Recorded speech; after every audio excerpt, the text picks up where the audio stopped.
Milkipur seat का उपचुनाव उत्तर प्रदेश की राजनीति के लिए महत्वपूर्ण मोड़ साबित हो सकता है।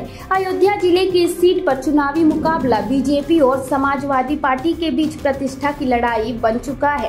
राम मंदिर निर्माण और हिंदुत्व के मुद्दे को लेकर देश भर में चर्चा बटोरने वाली बीजेपी के लिए यह सीट अपनी खोई साख वापस पाने का जरिया है।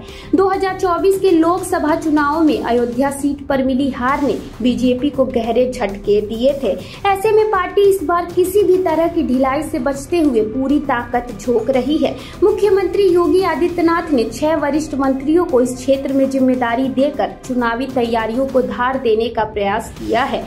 बीजेपी की रणनीति स्पष्ट है, कुंदरकी सीट पर अपनाए गए मॉडल को दोहराना। कुंदरकी में करीब 65% मुस्लिम वोटर्स होने के बावजूद बीजेपी ने मजबूत जातीय समीकरण और जमीनी पकड़ के जरिए जीत हासिल की थी। अब मिल्कीपुर में भी बीजेपी घर घर जाकर वोटर्स से संपर्क कर रही है और जातीय समीकरणों पर विशेष ध्यान दिया जा रहा है और हर वोटर को साधने की रणनीति बनाई जा रही है। बाबा गोरखनाथ जो 2022 में इस सीट पर बीजेपी के उम्मीदवार थे, इस बार भी प्रबल दावेदार माने जा रहे हैं। दूसरी ओर समाजवादी पार्टी के लिए भी यह चुनाव कम महत्वपूर्ण नहीं है। पार्टी ने अवधेश प्रसाद के बेटे अजीत प्रसाद को उम्मीदवार बनाकर अपने पीडीए मॉडल को दोहराने की तैयारी की है। लोकसभा चुनाव में अयोध्या सीट पर सपा की जीत ने पार्टी को इस क्षेत्र में आत्मविश्वास दिया है। सपा की रणनीति बीजेपी के हिंदुत्ववादी एजेंडे के सामने सामाजिक न्याय के मॉडल को खड़ा करना है। मिल्कीपुर उपचुनाव इसलिए भी रोचक है क्योंकि यह चुनाव पहले टल चुका था। 2022 के नतीजों को लेकर बीजेपी ने सपा विधायक अवधेश प्रसाद के खिलाफ हाई कोर्ट में याचिका दायर की थी, लेकिन अब गोरखनाथ ने याचिका वापस ले ली है, जिससे चुनाव का रास्ता साफ हो गया है।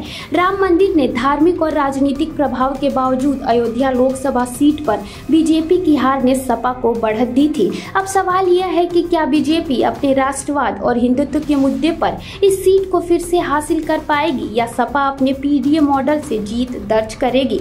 यह उपचुनाव न केवल इन दलों की रणनीतियों की परीक्षा है, बल्कि यह संकेत भी देगा कि अयोध्या जैसे धार्मिक और राजनीतिक रूप से संवेदनशील क्षेत्र में मतदाताओं का रुझान किस ओर है। मिल्कीपुर का परिणाम यूपी की आगामी राजनीति को नई दिशा दे सकता है।